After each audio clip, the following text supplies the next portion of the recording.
In recent news, the release of newly unsealed Epstein court documents has sent shockwaves across social media, with everyone from journalists to streamers diving into the names, details, and redactions inside the file. And one of the people reacting live was Atrioc, whose stream quickly picked up traction on Reddit after he shared his thoughts on the document redactions connected to former President Donald Trump in the following clip. Okay, fair warning. This is describing horrendous acts, right? So, what the hell, dude? This is an interview. My friend had sexual intercourse with Clinton, Prince Andrew, Richard Branson, sex tapes, etc., okay? Another friend was one of the many girls that had sexual relations with Donald Trump. Mr. Trump definitely seemed to have a thing for her and told me how it kept going on about her, like her pert nipples. Donald Trump liked flicking and her nipples until they were raw. This is insane. Here's the same document, but redacted. Why would I want that? So they forgot to redact it or what? Oh my God, wait. This is what it looks like now. It literally, look, it cuts out that Trump. Like, that's crazy. My friend had intercourse with blank. Situations with blank. Her casual friendship. This is Donald Trump. Donald Trump seemed to have a thing about her. Kept going about her nipples. Wait, that's crazy.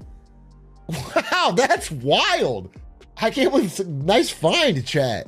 The only constant in this whole Epstein sordid story that would make sense to stop it from being released at all times is that the president has been pushing behind the scenes to not allow the full release. Holy f***, is this real? I mean, this would surely get reported by all the mainstream news agencies, right? Right, fellows? They'd let the public know about stuff like this, wouldn't they? It was literally from justice.gov, straight from the horse's mouth. They re-uploaded it with the redactions after realizing they forgot, like nobody would notice. It's so blatant you'd think people would be rioting, insofar as asking for impeaching this guy. This is out of this world, but no one wants to hold him accountable because his true base just doesn't care, and so people just act like they don't see it. Hopefully, when the weekdays come around, people start pressing him for questions. I'm not defending Trump or anyone else, but he's saying these are from an interview and they are not. These are excerpts from emails which were being used to demonstrate that this woman's deposition, which is not presented, was unreliable. They do a decent job of that because she comes off like someone with an untreated mental health situation, which is not to say she made it all up. I totally believe Trump would goblinize nips. The issue isn't whether the interview is reliable. It's that Trump redacted mentions of himself. He said it was to protect the victims, but it just protects him, which puts any redaction into question. In other news, CaptainPuffy, a content creator known for her involvement in online discussions about streaming culture and allegations against other personalities, made a new claim involving another major figure, Pokimane. According to Puffy, she stated that Pokimane was aware of the allegations against Ellen, an unnamed individual who had previously been accused of misconduct within the streaming community. Puffy's comments reignited debate because they directly tied Pokimane, one of the most prominent and influential streamers on the platform, to knowledge of serious accusations circulating behind the scenes. In her remarks, CaptainPuffy did not present new evidence publicly, but she asserted that Pokimane knew about the situation, sharing in the following clip.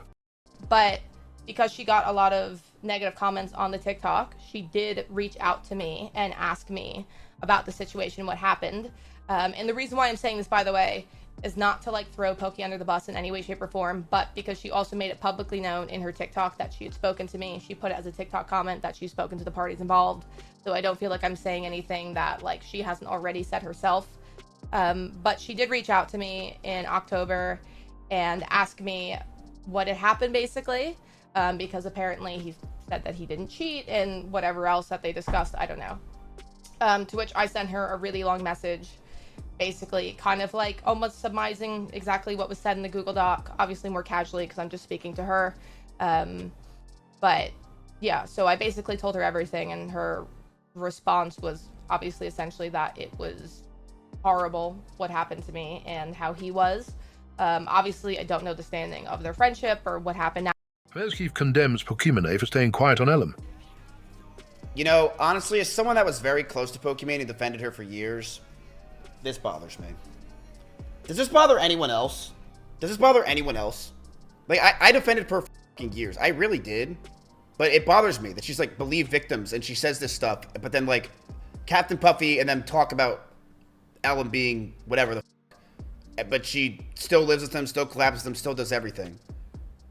It's always like, it's just this virtue signaling shit that they all do, and it just drives me nuts. Like, it's just farming. It's like, believe victims, but then you're living with a guy that apparently cheated and was pretty shit. She needs to join Kick. Homie is trying to sue someone he mistreated in a major way, then wants to call out someone for defending friend. If the Ellum stuff is true, hopefully he gets repercussions for that, and Puffy can find some closure on her treatment by him. We'll send good luck. It's really quite rich that Mizkif's the one condemning Pokimane for this. I wonder if Demon Time's making him do this. Ellum did much worse than Mizkif, but the LA crew, including Pokimane, will continue to protect and platform him while they all completely exiled and blackballed Mizkif. He goes to kick and now wants to call people out. He should have done it 4 years ago if he felt that way. He's trying to hate farm and get people on his side like Asman and Tectone do.